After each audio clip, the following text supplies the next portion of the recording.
À 2 jours de la Cholet Pays de la Loire et à presque 100 jours du Tour de France, les coureurs du team Direct Énergie étaient à Cholet ce jeudi pour un repérage du parcours du contre-la-montre. On est l'équipe voisine, locale, pour, à la fois pour Cholet Pays de Loire dimanche et puis bien sûr pour le grand départ du Tour avec ce contre-la-montre par équipe à Cholet. Donc voilà, on a nos yeux rivés sur ce grand départ et sur ce chrono par équipe. Donc ça faisait déjà un petit moment qu'on avait programmé cette venue et voilà, on est impatient de découvrir le parcours. C'est vraiment le but du repérage en fait, voilà, c'est que les coureurs s'imprègnent au mieux de ce qu'est le parcours. Et puis nous, ça va nous aider à voir un petit peu plus clair sur la composition de l'équipe, sur plein de choses. Alors, on essaie de s'imprégner au maximum de l'événement pour être le plus juste possible après le jour J. Ils seront 8 coureurs à se frotter à l'épreuve du contre-la-montre le 9 juillet prochain.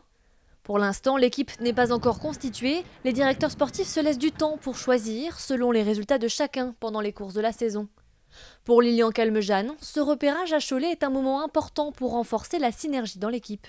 Prendre des automatismes tôt dans la saison, c'est une très bonne chose, même si avant le Tour de France, il y aura notamment pour nous le Tour de Suisse où il y a aussi un chrono par équipe. Donc on aura l'occasion de se tester en compétition aussi, mais très tôt dans la saison, d'avoir un groupe homogène et de savoir rouler ensemble, c'est très important. Le maire Gilles Bourdoulex était au rendez-vous pour accueillir le team vendéen.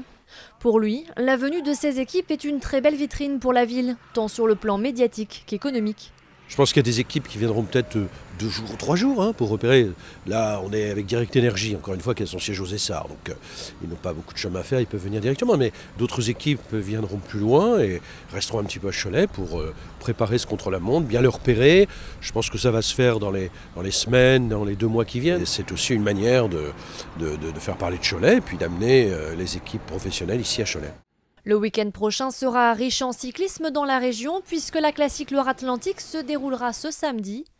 Enfin dimanche, la Cholet Pays de la Loire verra s'affronter 126 coureurs sur 200 km de parcours avec un final dans le centre-ville de Cholet.